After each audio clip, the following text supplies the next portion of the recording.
Swayam Prabha. Digital India. Educated India.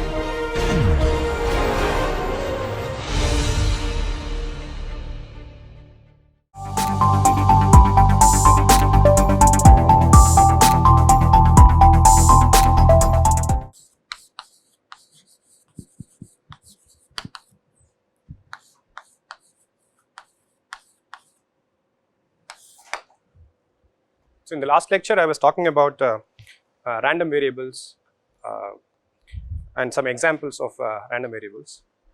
We'll continue from there, and then we'll talk about stochastic process, definition of stochastic process. So let x to be a random variable.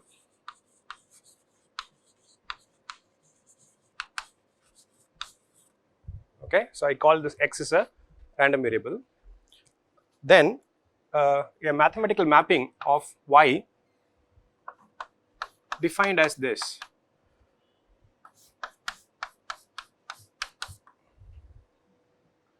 For a random variable x, a mathematical mapping of this expression defines a stochastic process. Okay, so you can see there is a function f which involves both this random variable x, also time.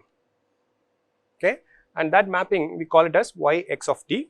This x accounts for the random variable, t is for time. Okay, so the only difference here we are seeing is the time also becomes one of the variables in the process. Okay, so that's when we say this is a stochastic process. Then y x of t is a random function or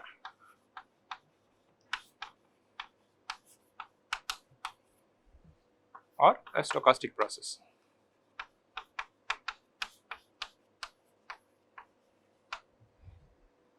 So without this x, it would be a regular mathematical function. Okay, now having this x as a argument in this function makes it a stochastic process. Okay,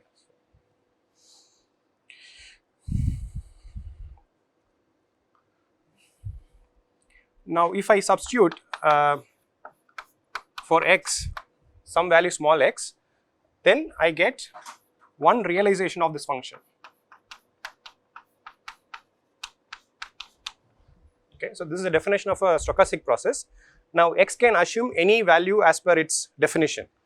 This x can be a normal random variate, or it can be an exponential random variate, or it can be a uniformly distributed random variate.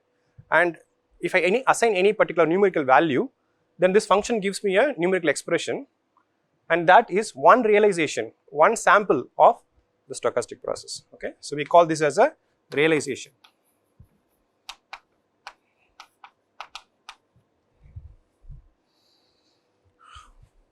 or sample function.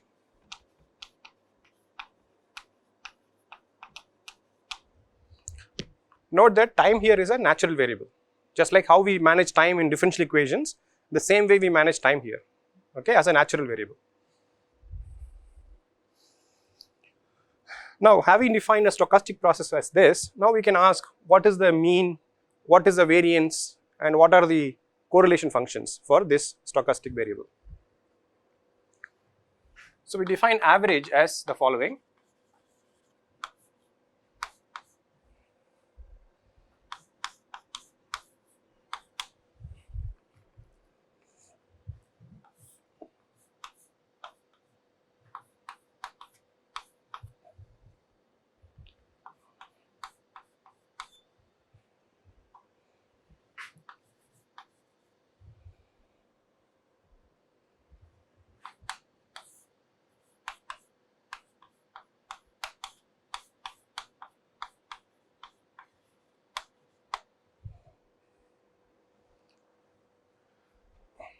So for a stochastic process defined here, the mean value, okay, is defined for each time.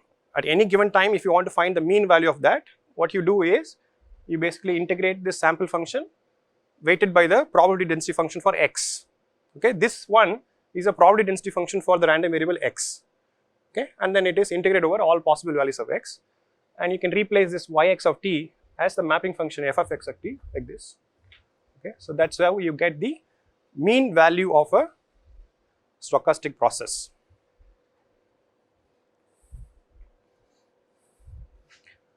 Sometimes we are also interested in autocorrelation functions.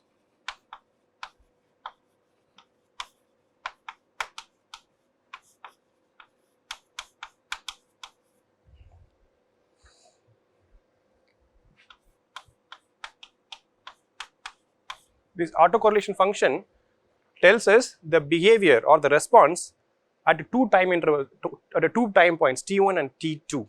Okay, you are looking at the response at one time and another time, and what are the correlation between these two time points, and this is defined as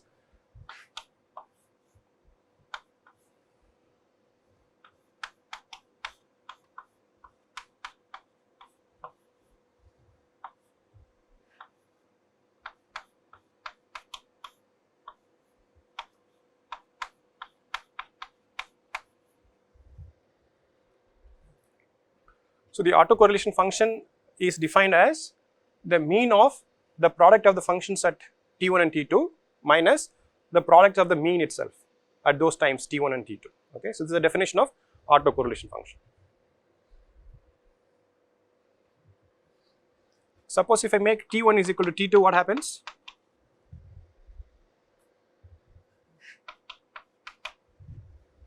What can you say about this autocorrelation function?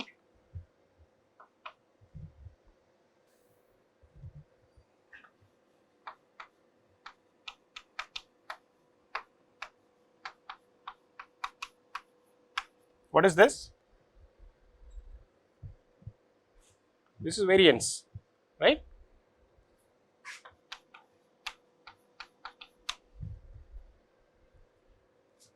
So you can see variance becomes a limiting property of an autocorrelation function. Okay, so variance is correlating the variable with itself at the same time, whereas autocorrelation function correlates a function separated by two time intervals. Now I will give some examples for this function, and then we will do some exercise of how to calculate mean and autocorrelation function and variance.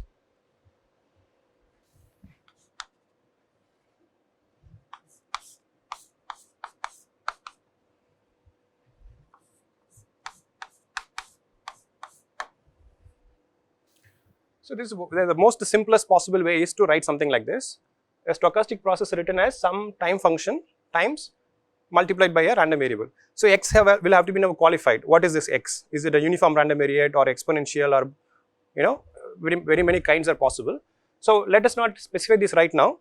We'll apply this formula for mean and correlation for this function and obtain it, and then we'll see how this operation is to be done.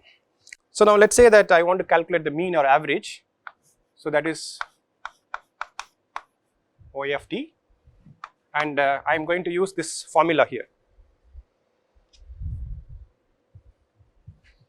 So in this case f of x is nothing but phi of t times x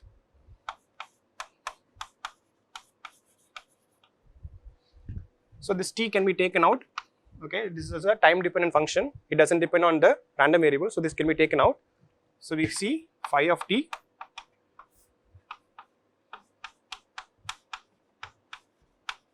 and what is this? This is simply a mean of x.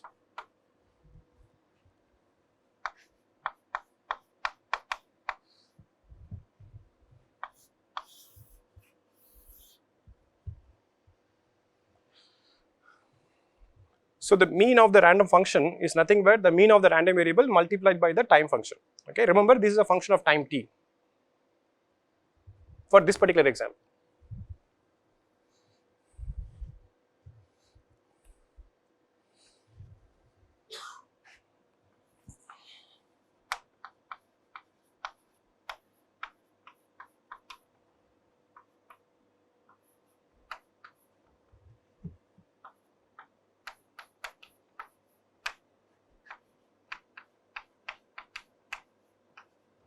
This is the variance.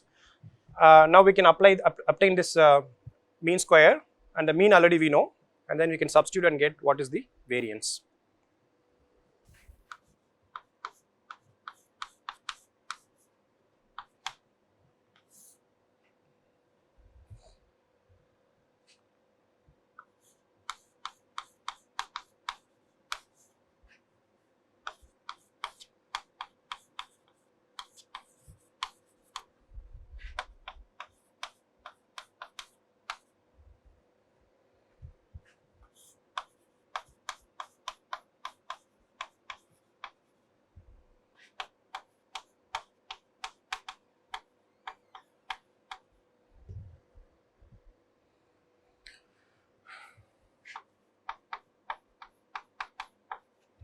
So the mean square in y is nothing but phi square t times the mean square in x.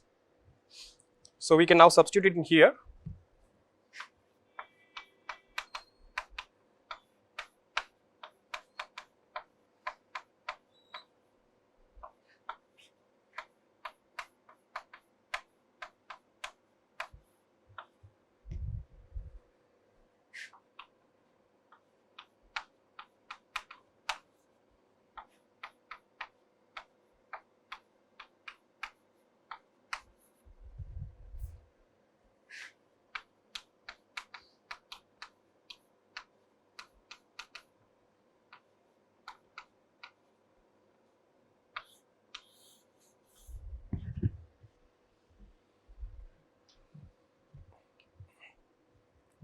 So the variance in y, the stochastic variance in y is nothing but the variance in x multiplied by the phi square t. Okay, so this function is we have not defined, but it will be some function of t.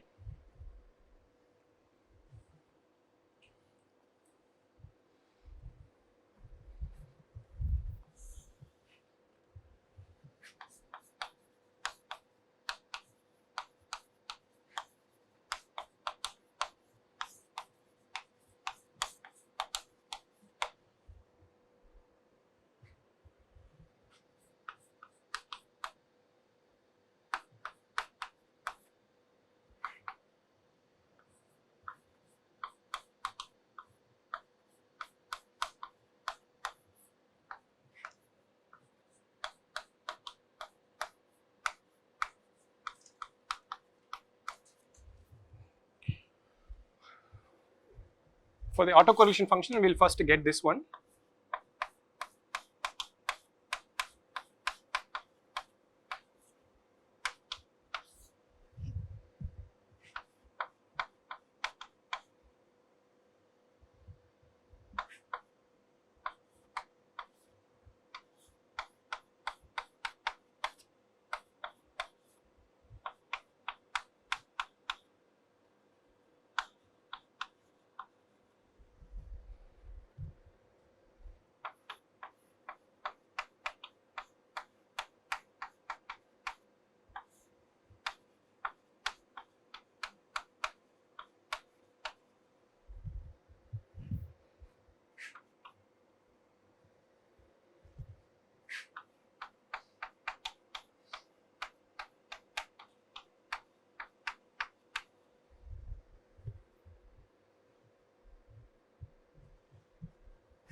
So in this expression, I have obtained this mean of the product y of t1 and y of t2, and it basically splits into y of t1 times y of t2, sorry, psi of t1 times psi of t2, mean square x, and we substitute this in the definition, and you will see that the autocorrelation function is nothing but phi of t1 times phi of t2 into sigma square. So now if I substitute t1 equal to t2, then you would recover this function.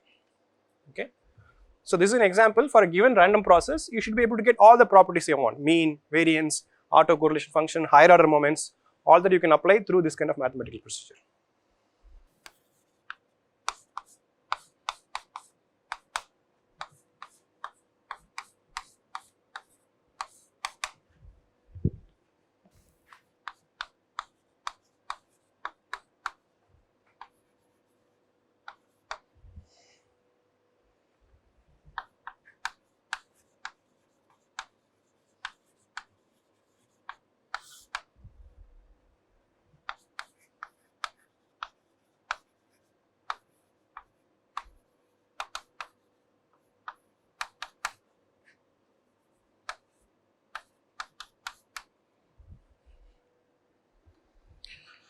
So here is another example of a stochastic process, and it is defined with two random variable x1 plus x2 times t. Okay, and we also specify what is x1 and x2. x1 and x2 are random variable which are normally distributed, and they are independent, and both have the mean and variance of 1. Okay, so we are fully specifying the stochastic process. In the previous case, I did not say what the time function was, I did not say what the random variable properties were, but here we are specifying a little bit more.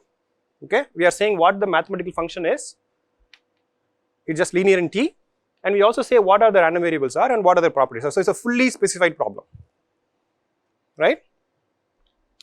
So suppose if x1 and x2, if they were to be constants, okay, and a function like this, if I were to plot y versus time, right, so it will be like a straight line, deterministic. Okay, no uncertainty about it. Tell me a time, I will tell you what the value of y is. Okay, but now when x1 and x2 are random variate like this, and you will see that the slope will be on an average 1, because the mean of x2 is also 1, but then the response you will see quite irregularly,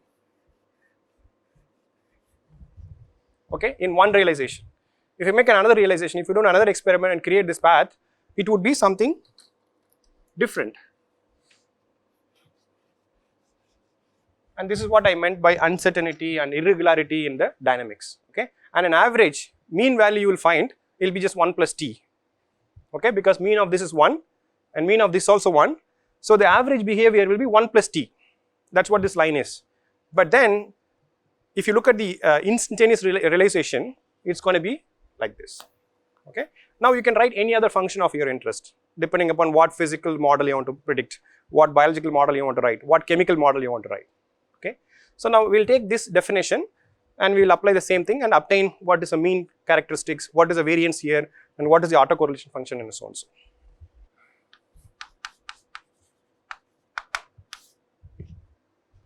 You can try to do this by yourself and then you can check for your answer here.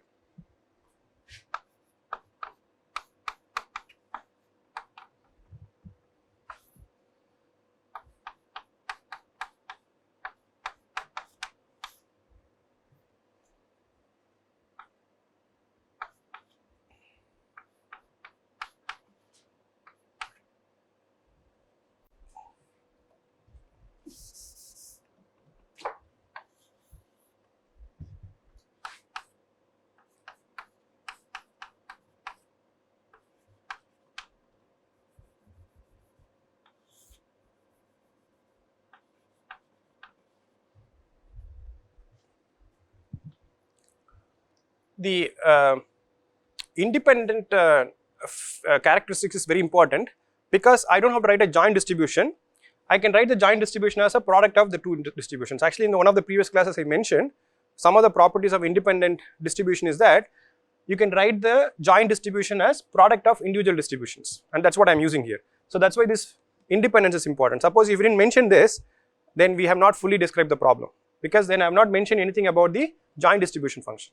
Okay, but now this independence gives me, the independent nature of the distribution gives me that I can write x1 and x2 distribution as a separate distribution, and this is a normal function, normal distributed random variable.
you have to note that when we write this expression, there are two variables we have to integrate over, dx1 and dx2. So this is actually double integral. So what I have done here is I have opened this up. I am first writing this x1 term. So x1 times px1 px2 dx1 dx2 plus the second term, which is x2t multiplied by px1 px2 and dx1 dx2. So if you look at this, now you can separate the integral. You can separate the x1 term separately and x2 term separately. So you see that the first integral contains only x1 and the second one contains only x2, okay, because there is no interdependence here. I can separate this function. And what is this? The integral of px2 dx2 is 1, okay, because the integral of the distribution function should give me 1 unity. And similarly in the second case, I am separating the x2 term and x1 term, and here this is going to give me 1 unity. That is a property of the probability density function here. So what is remaining here is, and also I have taken the t outside because t does not depend on x1 and x2. So what I have is, what is this one? This is a mean in x1, and I already mentioned mean is 1. So this term is going to be just simply 1. Here I have t. This term already I said is 1, and this is mean of x2, which is also 1. So I am getting basically the mean of y is simply 1 plus t, what I have drawn in the function before, okay. It is basically linear in time t. This is the mean behavior of y. We will carry out the same procedure for the variance and autocorrelation function. For the variance, I need mean square.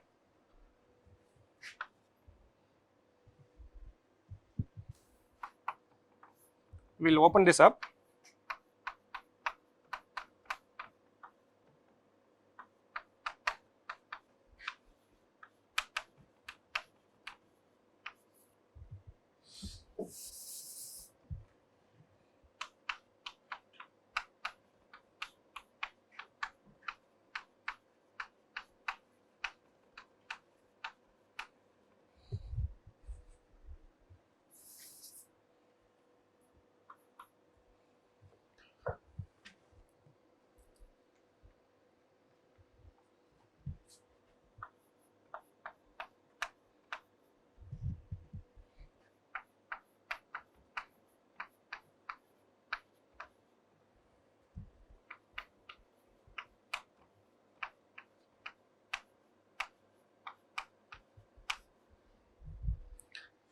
Since in the previous case I explained how to open this up and separate the variables, we can directly write what is going to be the surviving terms, okay. So this one will simply become mean square in x1, okay, because when you integrate over x2, it would become 1. So this is the only remaining term. In this case, you will have t square and then you will have x2 square. Here we will have 2t and then you have a mixed term x1 and x2. So you would have separated x1 p1 and then x2 p2. You would have product of the two means x1 and x2, okay. So now we can substitute the values, t plus 1 whole square. No, it is just a statistical property of x1, it does not depend on the time. You have to just tell this from this information. Mu is 1, sigma square is 1, so mean square will be 2, right.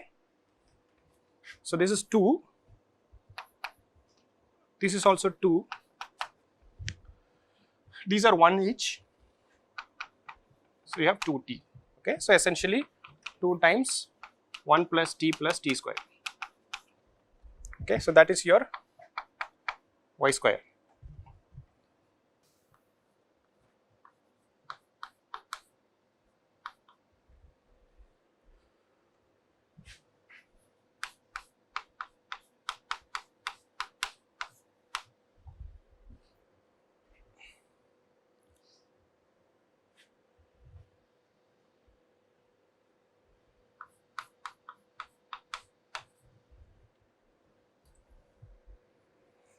So variance is nothing but mean square minus square of the mean. The mean is 1 plus t, the square of it is 1 plus t square.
So in this case, we write the expression for the autocorrelation function.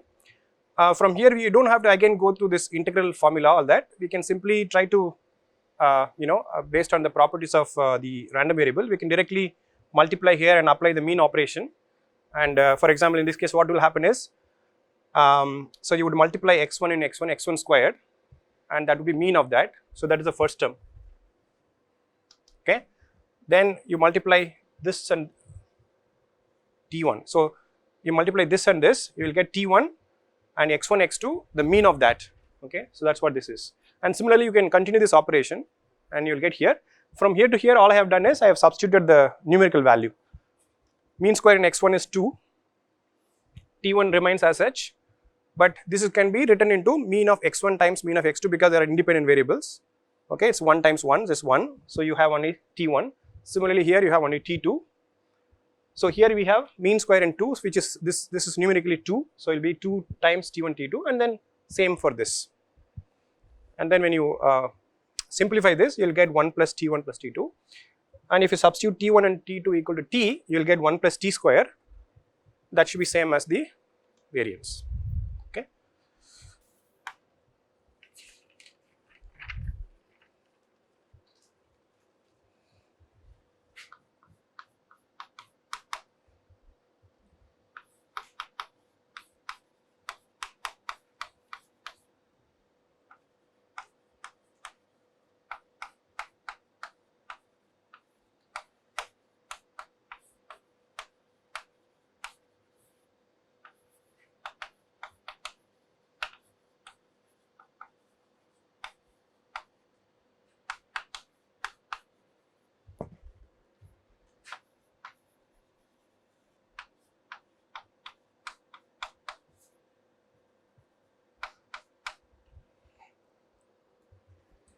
So the third example is a sinusoidal function. So sin omega t, it's a signal with a noise. Okay, y of t equal to sin omega t would be a sine wave, but here I am adding a random variable here. This random variable is a uniformly distributed random variable over a range of 0 to 2 pi. Okay, so if you plot this, you will see an average a sinusoidal wave, but then there will be fluctuation around it. There will be irregularities around this. Okay, so this is for you to do exercise. You find the mean, variance, autocorrelation function, show the results, then you can leave.